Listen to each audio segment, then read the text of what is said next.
Hi, this is Sandra Henry Stocker, author of the Unix as a Second Language blog on Network World. In this Linux tip, we're going to look at the chown command that allows you to change file owners and groups. You need to use sudo to do this or be running as root. Try a command like this, for example. And you see we're going to run into a problem, but do the same thing with sudo, and it worked just fine. If you want to change the file's owner and group at the same time, use a command like this. But don't forget to preface it with sudo. And now we can see our change was made.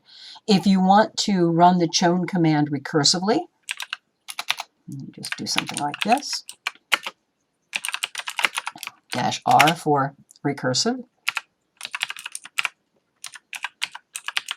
Of course, I have to put in make it Nemo and fish. So we've got sudo chown, recursive, owner, group, and the directory.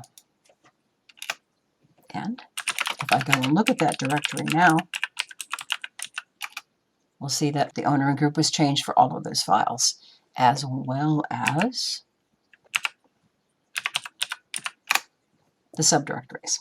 Well, that's your Linux tip for today. If you have questions or would like to suggest a topic, please add a comment below. If you like this video, please hit the like and share buttons. For more Linux tips, be sure to follow us on Facebook, YouTube, and networkworld.com.